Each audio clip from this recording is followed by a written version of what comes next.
Santa Claus is coming to town. Santa Claus is coming to town, along with Frosty the Snowman and Rudolph the Red-Nosed Reindeer. Okay, Rudolph, full power! Now you can light up the holiday season for your children again and again with 3 of the best-loved original Christmas classics ever. Some of my favorite Christmas traditions are watching Christmas movies, and some of my favorite Christmas movies are those hand clay animated ones from back in the 70s and the 80s and the 60s and whatever. A majority of which were made by Rankin Bass Entertainment. I love these movies, and now I think they would do really well on the stage. So the plot of this show would consist of 4 of the Rankin Bass movies. Santa Claus is Coming to Town, A Year Without a Santa Claus, Rudolph the Red-Nosed Reindeer, and Frosty the Snowman. 4 Christmas classics were rolling up into probably a 1-act show, but it could be 2 acts. I'm not picky about that. Okay.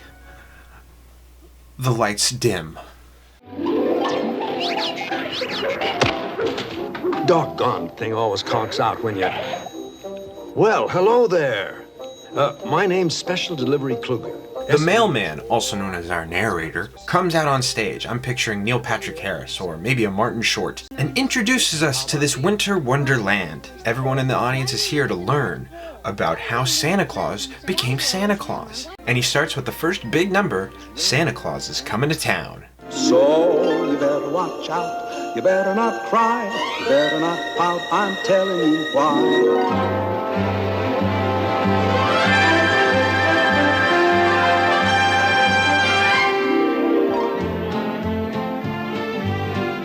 Way, way back, a long time ago, we meet Kris Kringle. As a baby, he's left on the doorstep of a house of toy makers. He grows up surrounded by the joy and wonder that toys and presents and love and friendship can bring.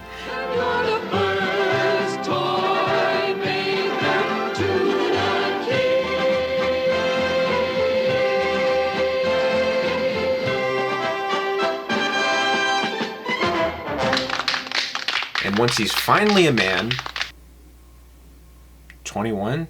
Okay. He leaves to go to the local town to give out some of these toys and share some of the joy that he's had. Traversing through the snowy forest past a close encounter with the Winter Warlock, he comes across Summertown, a gray, depressed, sad little town in the middle of nowhere. He meets a school teacher named Jessica and all of her students and gives them toys. I would use a song here called Be Prepared to Pay.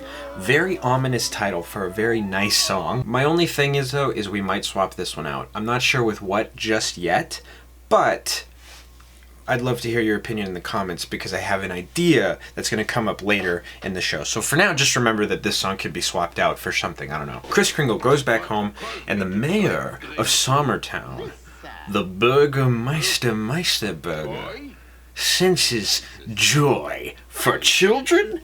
Puh. He's an icon. He's an absolute buffoon, lovely, beautiful villain character. He's so great. And he sings a song similar to the first toy makers to the king about how he's banning toys from Summertown. There'll be no more toy makers to the king. I can imagine this being the big finish to this song. There'll be no more toy makers to the king. Boom! That just, I love, can you tell I love theater? On his way home and after meeting a friend named Topper, Kris comes across the Winter Warlock. But this Winter Warlock isn't evil. He just wants people to stay out of his woods. He wants to be left alone. He's sad. In the original movie version, the Winter Warlock is simply a Winter Warlock. In my version, after he learns one of the best songs in the whole thing, I'm not even joking. Watch the movie. I can't play the whole song. Just watch the movie. It's so good. The Winter Warlock's icy heart melts. And he gets a new name. He doesn't want to be the Winter Warlock anymore. He wants to be... Frosty the Snowman was alive as he could be, and the children say he could laugh and play just the same as you and me.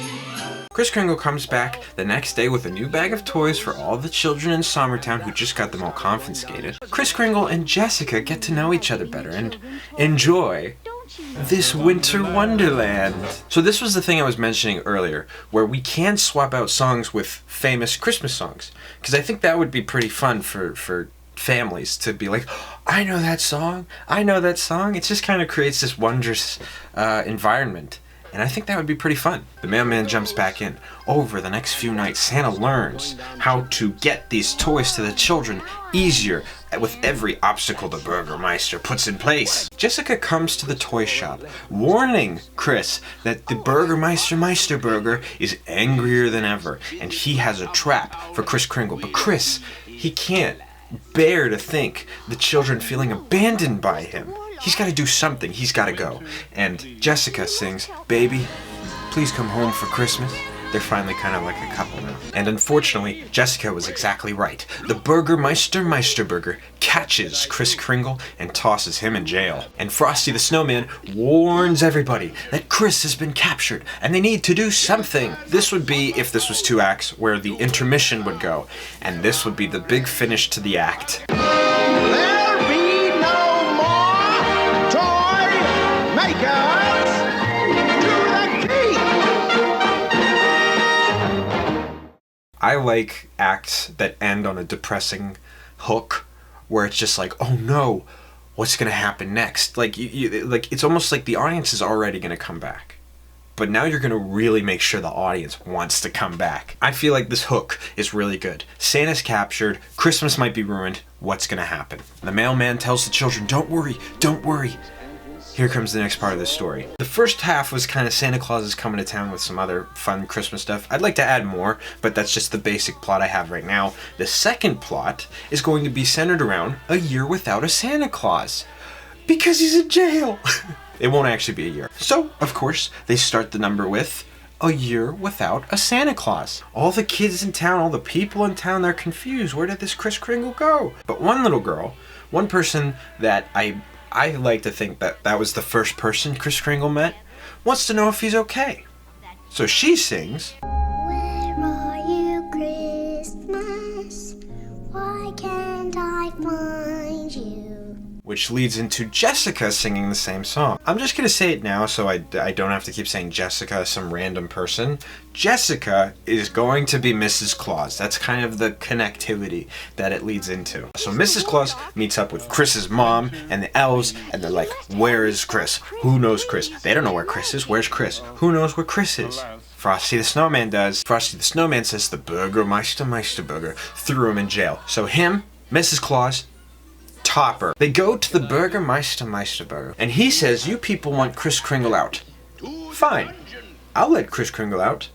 Better yet, I'll let him return to giving toys to the children of Summertown. The friends of Santa are confused. They're like, what? Really? Why? If you do one thing for me, if you can get it to snow in Summertown. It's not particularly hot in Summertown. It is a wintry environment, but it's never snowed. Frosty says it's because of some weird deal with two of the heads of the elements, Freeze Miser and Heat Miser. Oh yes, I'm bringing them into this. They say deal, they leave, and then the head guard, the person that keeps doing this thing that I love so much. There'll be no more. Why would you do that? Why would you make that deal?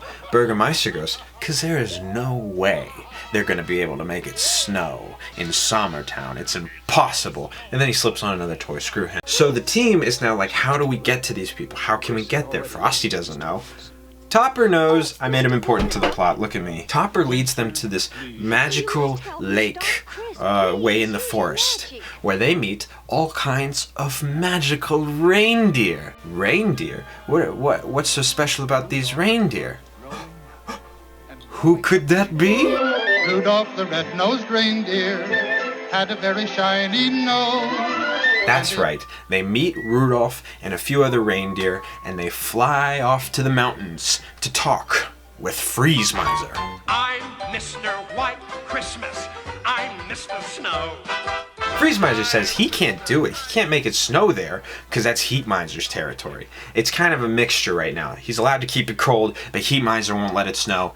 Deal. But they gotta break that deal. Freeze Miser says, let's go to Heat Miser. I'm Mr. Green Christmas. I'm Mr. Sun. Freeze Miser and Heat Miser argue over who gets the territory, who deserves it, who's better than the other person, and then luckily, Mother Nature comes down from up high.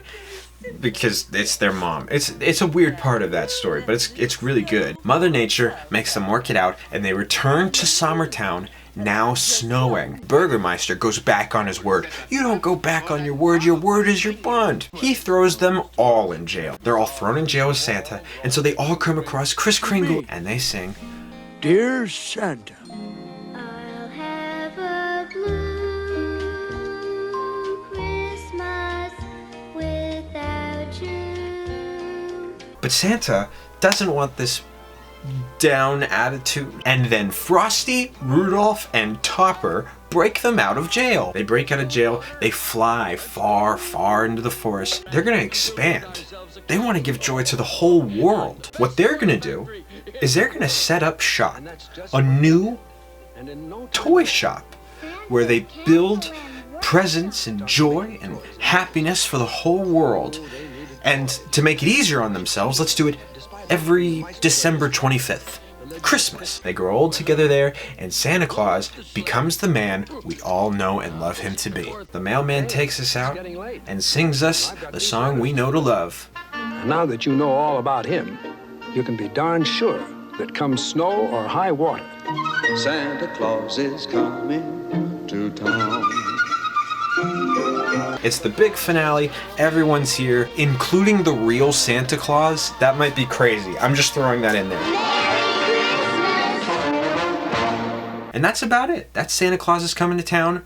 Sorry, Santa Claus is coming to Broadway. But if you live on Broadway, Santa Claus is coming to town. Yeah, I just wanted to pitch like a fun little, like, Christmas, the musical, you know? And what's fun about this is, again, I said it at the top, I thought about it how it could be like every year, every time around the Christmas season they do this. You can have special guest celebrities who are playing these parts. And best of all, if this show sucks, just do Rudolph the Red-Nosed Reindeer on Broadway, or a different show that you can write and adapt for the stage that everybody can enjoy. What's great about this is that you can change it and update it and make things better and more fresh and exciting. You can add other classic Christmas songs to the lineup.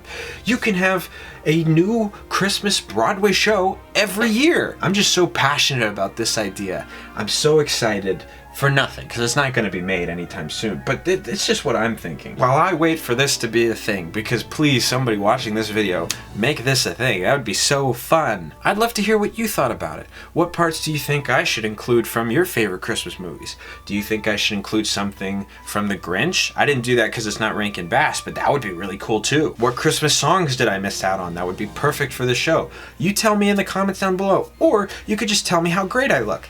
Thank you for clicking on this video and taking a watch. I really appreciate you. Have a Merry Christmas. More Christmas videos to come. More Christmas videos have already happened, so watch those if you haven't. And I'll see you next time. Mwah.